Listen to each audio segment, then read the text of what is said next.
মোড়ও নেই। সাধক দিয়ে দেখে বন্ধু বান্ধব জিজ্ঞেস করছে বাবু কি হয়েছে, সেদিনও মিথ্যা বলছি তার চান্সই লজ্জা লাগে। ঠিক আছে মা, কথা বলতেছি তো।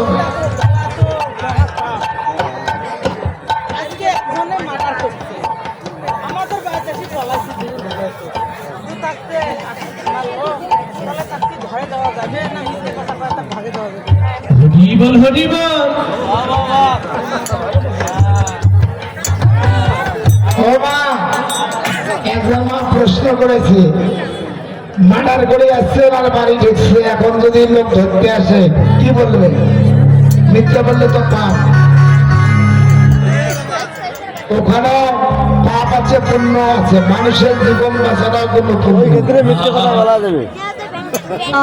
সেটা বিপদে পড়ে ওই 10 টাকা খাওয়ার জন্য যদি মিথ্যে বলে খান,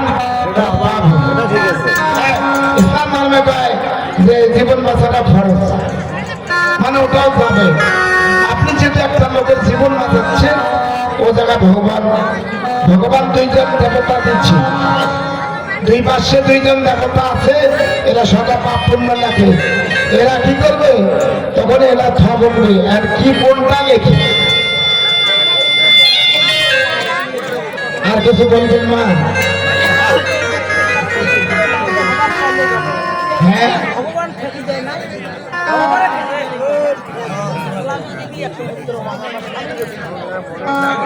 কৃষ্ণের পিসিমা হয় গান্ধারী। 100 পুত্র যখন কুরুক্ষেত্রের যুদ্ধে মারা গেল, তখন কৃষ্ণকে প্রশ্ন করলো, ওরে কৃষ্ণ, আমি কি এমন পাপ করেছি তার জন্য আমার 100 পুত্র নিতে হলো? কৃষ্ণ বলল, পিসিমা, এই যে মা পূর্ব জন্মের সময় তো পড়ে যাচ্ছে, এই পূর্ব জন্মের কি পাপ করলো? গান্ধারীর স্বামীর নাম হলো অন্ধ ধৃতরাষ্ট্র। সীমা ভাগবত দিতে আছে, বুঝলেন না? কেন অন্ধ? যতগুলো জন্ম হবে ধৃতরাষ্ট্র অন্ধ থাকবে।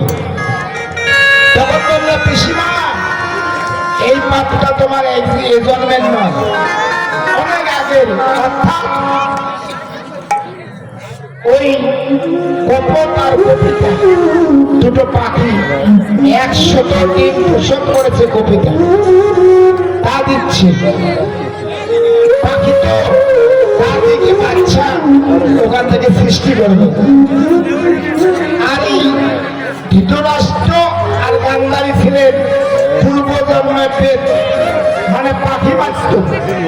এখন বনে গিয়ে সারাদিন ঘুরে ফিরে দেখে পাখি পেল না, ওই বৃক্ষের নিচে বসে চিন্তা করতেছে আজকে রাত্রিতে কেমন করে যাপন করবে। উপর দিকে দেখে 2টা পাখি দেখা যাচ্ছে। তখন স্ত্রীকে বললো, তুমি কেন অপেক্ষা করো, আমি বৃক্ষের ডালে উঠে দেখি পাখিটা কি করতেছে। দেখে ওই পাখিটা, স্ত্রী পাখিটা ওই 100 ডিম পা দিচ্ছে। এখন এত বড় পাখি যখন সোজা হাত দিতে যাবে ঠোকর মারবে, তখন সেই দিন ওই পেট কি করেছে, হাত আরাম দিয়ে নিষ্কাশ থেকে একটি করে ডিম গ্রহণ করেছিল। সেদিন ওই কবিতা অভিশাপ দিয়েছিল, তুমি যে জন্মে যাবে না কেন তুমি চির অন্ধ থাকবে। ওই পাপ লাগলো। এই জন্য শাস্ত্র দেখবেন শ্রীমদ ভগবদ গীতায় ধৃতরাষ্ট্র ছিল অন্ধ। তাহলে এর পাপ লাগলো কেমনে? ওই 100 ডিম সিদ্ধ করে তারা পেট পুড়ে খাইছে, ওই পাপটা লাগলো। আর কৃষ্ণ বলল, একটা ছেলে মারা যাওয়ার পরে যদি কিছুদিন পরে আর একটা ছেলে মারা যায়, অনেক মা সহ্য করতে পারবে না। 100 পুত্র তোমার একবারে নিহত করলাম, সেটা হলো তোমার জন্মে জন্মে তোমাকে ভোগ কাটতে হতো।